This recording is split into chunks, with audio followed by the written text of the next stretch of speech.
প্রতি বছরেই police constable পদে নিয়োগ হয়ে থাকে। বাংলাদেশ পুলিশে পুলিশ কনস্টেবল পদের নিয়োগ পদ্ধতি মোট ৭টি ধাপে সম্পন্ন হয়।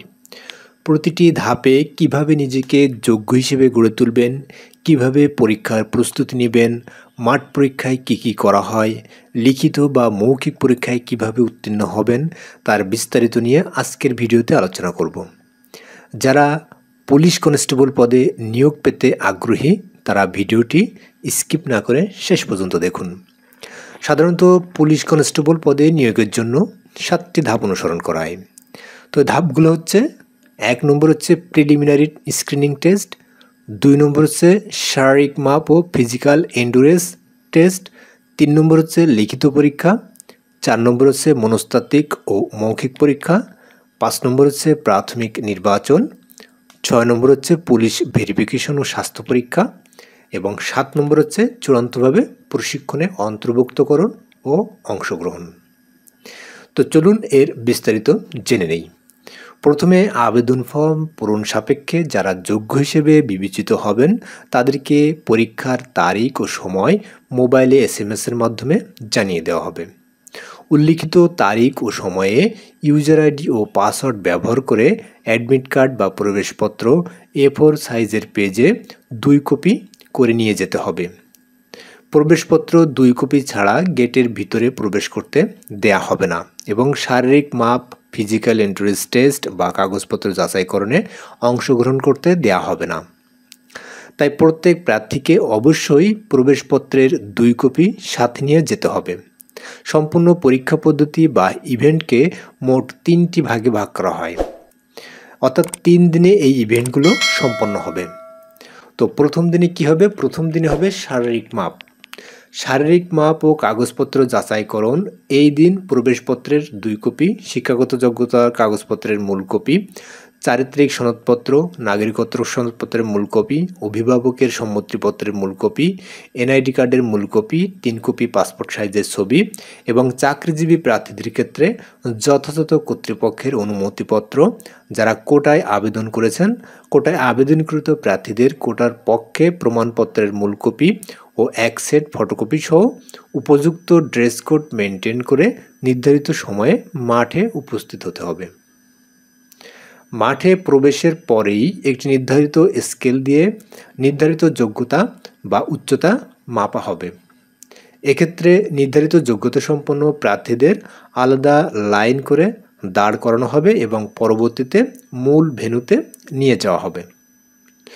মূল ভেন্যুতে বিজ্ঞপ্তিতে উল্লিখিত শর্তানুসারে পুনরায় প্রার্থীদের উচ্চতা, ওজন, পুরুষ প্রার্থীদের ক্ষেত্রে বুকের মাপ ইত্যাদি পরিমাপ করা হবে। এরপর প্রার্থীদের কাগজপত্র যাচাই করা হবে। শারীরিক মাপ ও ডকুমেন্টস যাচাইয়ের সঠিকতা পাওয়া প্রার্থীদেরকে যোগ্য হিসেবে ঘোষণা করা হবে এবং অ্যাডমিট কার্ডে যোগ্য হিসেবে একটি সিল প্রদান করে অ্যাডমিট কার্ডের 1 কপি প্রদান করা হবে এবং পরবর্তীতে ফিজিক্যাল এন্ডুরেন্স টেস্ট বা শারীরিক সক্ষমতা যাচাই পরীক্ষার জন্য নির্বাচন করা হবে। তো ফিজিক্যাল এন্ডুরেন্স টেস্টের সময়সূচি আপনার প্রদত্ত মোবাইল নম্বরে SMS করে জানিয়ে দেওয়া হবে। এটা গেল প্রথম দিনের শারীরিক মাপের কাজ। এখন দ্বিতীয় দিন ফিজিক্যাল এন্ডুরেন্স টেস্ট অনুষ্ঠিত হবে। তো ফিজিক্যাল এন্ডুরেন্স টেস্টের জন্য আগত প্রার্থীদের অ্যাডমিট কার্ড পুনরায় চেক করে মূল ভেন্যুতে প্রবেশ করানো হবে। এখানে অ্যাডমিট কার্ড ছাড়া কোনো প্রার্থী মাঠে প্রবেশ করতে পারবেন না।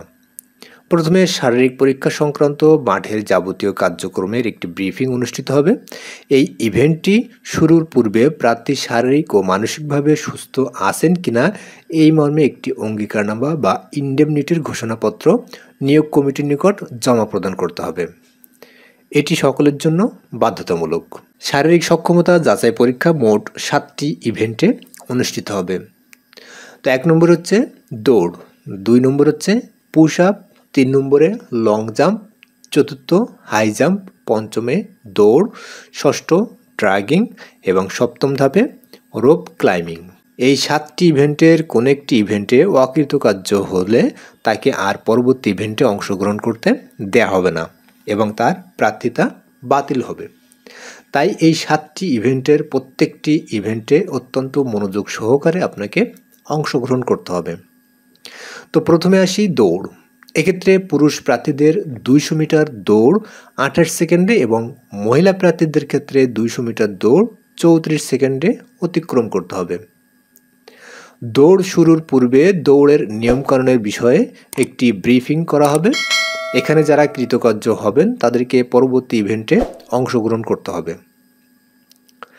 দ্বিতীয় ধাপে আসতেছে পুশ আপ। এই ইভেন্টে পুরুষ প্রার্থীদের 35 সেকেন্ডে 15টি এবং মহিলা প্রার্থীদের 30 সেকেন্ডে 10টি পুশ আপ দিতে হবে। পুশ আপ কীভাবে দিবেন সে বিষয়ে পূর্বেই ব্রিফিং করা হবে। নির্ধারিত সময়ের মধ্যে পুশ আপ সম্পন্ন করতে না পারলে প্রার্থিতা বাতিল করা হবে। এক্ষেত্রে যারা অকৃতকার্য হবেন তাদেরকে পরবর্তী ইভেন্টে অংশগ্রহণ করতে দেওয়া হবে এবং যারা অকৃতকার্য হবেন তাদেরকে ওই ইভেন্ট থেকে বাদ দেওয়া হবে। তো কিভাবে পুশ আপ দিবেন সেটি আপনারা ওখানে মাঠে বসেই যারা ট্রেনার আছেন তারা আপনাদেরকে ব্রিফ করবেন। তৃতীয় ধাপে লং জাম্প। এই ইভেন্টে পুরুষ প্রার্থীদের 10 ফিট এবং মহিলা প্রার্থীদের 6 ফিট লং জাম্প দিতে হবে। লং জাম্পে প্রত্যেক প্রার্থী 3 বার করে সুযোগ পাবেন। এখানেও লং জাম্পের বিষয়ে আগেই নির্দেশনা প্রদান করা হবে। এখানে যারা কৃতকার্য হবেন তাদেরকে পরবর্তী ইভেন্টে অংশগ্রহণ করতে দেওয়া হবে। চতুর্থ হাই জাম্প। এই ইভেন্টে পুরুষ প্রার্থীদের 3.5 ফিট এবং নারী প্রার্থীদের 2.5 ফিট উচ্চতা অতিক্রম করতে হবে। ইভেন্ট শুরুর আগেই এই ইভেন্টের নিয়মকানুনের বিষয়ে জানিয়ে দেওয়া হবে। এখানে যারা কৃতকার্য হবেন তাদেরকে পরবর্তী ইভেন্টে অংশগ্রহণ করতে দেওয়া হবে। হাই জাম্প ইভেন্ট এর মাধ্যমে শারীরিক সক্ষমতা যাচাই পরীক্ষার দ্বিতীয় দিনের কার্যক্রম শেষ হবে। এরপরে তৃতীয় দিন আপনার শারীরিক সক্ষমতা যাচাই পরীক্ষা হবে। তো পঞ্চম হচ্ছে দৌড়। এক্ষেত্রে পুরুষ প্রার্থীদের 6 মিনিট 30 সেকেন্ডে 1600 মিটার দূরত্ব অতিক্রম করতে হবে এবং নারী প্রার্থীদের 6 মিনিটে 1000 মিটার দূরত্ব অতিক্রম করতে হবে। এখানে যারা কৃতকার্য হবেন তাদেরকে পরবর্তী ইভেন্টে অংশগ্রহণ করতে হবে। ষষ্ঠ হচ্ছে ড্রাগিং।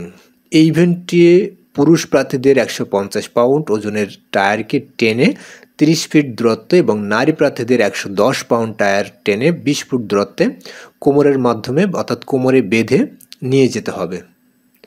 এক্ষেত্রে নির্ধারিত লাইন ক্রস করলে অর্থাৎ আপনি যে লাইনে যাবেন বা যে লাইনে আপনার নির্ধারিত লাইন সেই লাইন ক্রস করলে বা বসে পড়লে বা থামলে অথবা দূরত্ব অতিক্রম করতে ব্যর্থ হলে আপনার প্রার্থিতা বাতিল করা হবে। ইভেন্ট শুরুর আগেই এইসব বিষয়ে আপনাদেরকে জানিয়ে দেওয়া হবে। এরপরে সপ্তম ইভেন্ট রোপ ক্লাইম্বিং। এই ইভেন্টে পুরুষ প্রার্থীদের কমপক্ষে 12 ফিট এবং নারী প্রার্থীদের কমপক্ষে 8 ফিট রোপ ক্লাইম্বিং করতে হবে। অর্থাৎ একটি দড়ি বেঁধে দেওয়া হবে, দড়িটি বেয়ে আপনাকে উপরে উঠতে হবে। এই ইভেন্টে উত্তীর্ণ প্রার্থীরা ফিজিক্যাল এন্ডুরেন্স টেস্টে চূড়ান্তভাবে নির্বাচিত বলে ঘোষিত হবেন। এরপর পুরুষ ও নারী প্রার্থীদের আলাদা আলাদাভাবে দাঁড় করিয়ে একটি তথ্য ফর্ম পূরণ করতে দেওয়া হবে। এরপর পূরণকৃত ফর্ম, ফিজিক্যাল এন্ট্রান্স টেস্ট উত্তীর্ণের কার্ড, সার্টিফিকেট, পাসপোর্ট সাইজের ছবি, টাকা জমার ব্যাংক চালানের মূল কপি এবং বিজ্ঞপ্তিতে উল্লেখিত সকল ডকুমেন্টস সংগ্রহপূর্বক যাচাই বাছাই করে লিখিত ও মৌখিক পরীক্ষার জন্য প্রবেশপত্র ইস্যু করা হবে। পরবর্তীতে প্রার্থীকে বাংলা, ইংরেজি, সাধারণ জ্ঞান ও সাধারণ বিজ্ঞানের উপর 45 নম্বরের লিখিত পরীক্ষা গ্রহণ করা হবে। লিখিত পরীক্ষায় উত্তীর্ণ প্রার্থীদের 15 নম্বরের মৌখিক পরীক্ষা ও মনস্তাত্ত্বিক পরীক্ষা গ্রহণ করা হবে। এরপর লিখিত ও মৌখিক পরীক্ষার উপর ভিত্তি করে এবং কোটা পদ্ধতি অনুসরণ করে চূড়ান্ত ফলাফল প্রকাশিত হবে। এরপর সন্তোষজনক পুলিশ ভেরিফিকেশন ও স্বাস্থ্য পরীক্ষার পর চূড়ান্তভাবে প্রশিক্ষণে অংশগ্রহণের জন্য সুযোগ দেওয়া হবে। আর এভাবেই সকল পরীক্ষায় উত্তীর্ণ হয়ে আপনি কনস্টেবল পদে একজন যোগ্য প্রার্থী হিসেবে নির্বাচিত হতে পারেন। আপনি যদি পুলিশ কনস্টেবল পদে নিজেকে যোগ্য প্রমাণ করতে চান তাহলে পূর্ব থেকেই এই বিষয়গুলো নিয়মিত প্র্যাকটিস করুন। বিশেষ করে লিখিত এবং মৌখিক পরীক্ষা, এরপরে 7টি ইভেন্টের যে ট্রেনিং বা যে প্রশিক্ষণ অর্থাৎ যে ইভেন্টগুলোতে আপনাকে অংশগ্রহণ করতে হবে এই ইভেন্টগুলো বাসায় নিয়মিত প্র্যাকটিস করে নিজেকে যোগ্য হিসেবে গড়ে তুলতে পারেন। তো এটাই ছিল পুলিশ কনস্টেবল পদের মৌখিক, লিখিত ও মাঠ পরীক্ষার বিস্তারিত। আশা করি ভিডিওটি আপনাদের উপকারে আসবে। ভিডিওটি আপনাদের সামান্যতম উপকারে আসলে অবশ্যই ভিডিওতে একটি লাইক, কমেন্টস ও ভিডিওটি অন্যদের মাঝে শেয়ার করতে ভুলবেন না। আর যারা আমার চ্যানেলে এখনও পর্যন্ত নতুন তারা অবশ্যই চ্যানেলটি সাবস্ক্রাইব করে পাশে থাকবেন। তো সবাই ভালো থাকবেন, সুস্থ থাকবেন এই প্রত্যাশায় এখানে শেষ করছি। আল্লাহ হাফেজ।